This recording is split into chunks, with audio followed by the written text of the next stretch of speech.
For now, though, Tourism Month is celebrated annually in September to provide a focus on the importance of the sector to the South African economy. This year, the theme is rural tourism, and Limpopo is gearing up to market its many attractions, including the Rebola Art Route, where rural communities run galleries stocked with paintings, traditional pottery, and textile work. Limpopo is also home to the Big Five wildlife in no less than 3 national parks. That's the Kruger, Mapungubwe, and Marakele National Parks. In the absence of international travelers, local holidaymakers are being encouraged to support key rural tourism sites, battered, of course, by the COVID-19 pandemic. Nomasonto Ndlovu, who you can see now, is CEO of the Limpopo Tourism and joins us this morning via video link. Nomasonto, thanks very much for your time and welcome to the AM report. So, in isiZulu, your surname translates to elephant, mine translates to buffalo, which means we're part of the Big Five. And Big Five in the house. I think it certainly means I must get a front row seat to what Limpopo has to offer. Yes, absolutely. No, good morning and thank you very much for having me, and good morning to all your viewers out there. Sure. So take us through what is essentially out there in Limpopo at the moment. I know, of course, it's been lauded as one of the most beautiful parts of our country. Does that status live up to the place itself? Absolutely. Okay, we certainly think so. Limpopo, as you know, we've started our tourism month. We started in a small village in Luitrichat, in a place called Haramancha. And that is where we did our launch. And our launch was at a place called Skone Village. It's actually a boutique hotel in the middle of a village. But we also are able to expose tourists to the art route that you spoke about, the Rebola Art Route. But beyond just those, Limpopo is known for the Big Five safari experience. As you have just mentioned, the Kruger remains one of the biggest attractions in Limpopo, as 70% of the Kruger Park lies in Limpopo. But we are also a very diverse destination in terms of culture, in terms of our natural beauty. But we've got like really some nice exclusive resorts in the bush. I know that people have been locked up in their homes for 5 months, and they're really looking to get out there in the bushes. We've also found that our adventure sites have also taken a very, very big interest with tourists at the moment. But basically, Limpopo has got quite a lot to offer, and we are really encouraging our travelers to leave their homes, to come to Limpopo and see what's going on there. And we'll speak in a bit more detail about what those offers are, but perhaps let's take a step back. Paint the picture for us of the type of sector one is walking into post this COVID-19 pandemic. And of course, this is not to say that the pandemic itself is over, but I don't imagine the situation as it stands is the same as before COVID-19 hits. Well, you know, COVID-19 has really been quite a challenging time for our sector.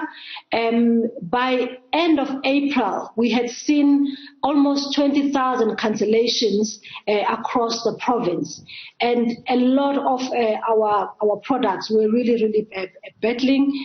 And they were applying for the relief funds and just trying to stay afloat and try and give some money to the workers in terms of the UIFs and all of that.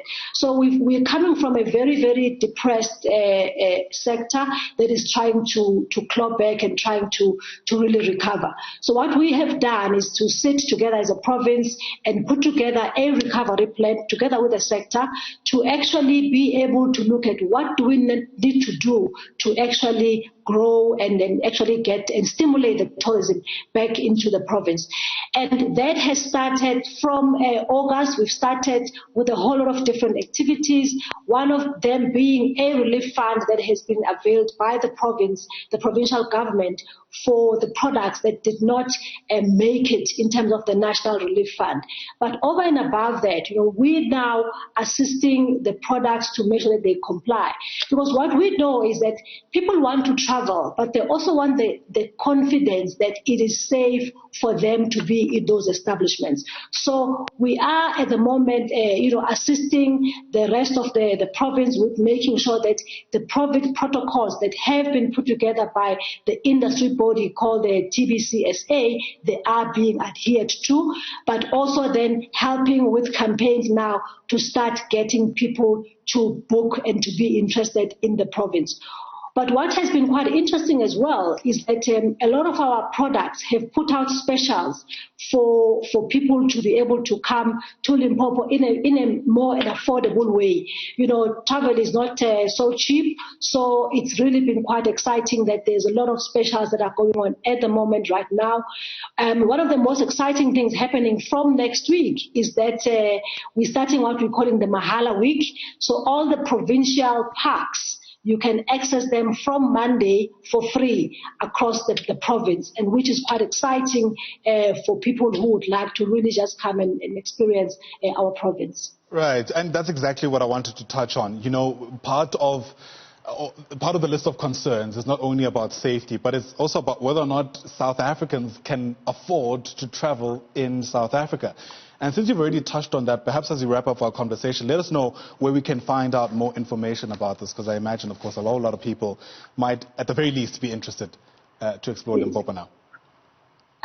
What we have done is that we are quite active on all our social media platforms, whether Twitter, whether Facebook, Instagram, where we are really just showing people options of what to do, from culture to adventure to peaceful stuff that you can do in Mahuba's Kloof or ziplining and all that kind of stuff. But we've also put it on our website so that people can easily access that information at www.golimpopo.com, where we'll put all this information in terms of where you can go, what the specials are, and anything else you might want to do, want to find out about the province in terms of visiting us. Nomasonto Ndlovu, thank you very much for your time and for coming on to the AM Report. Certainly appreciate it.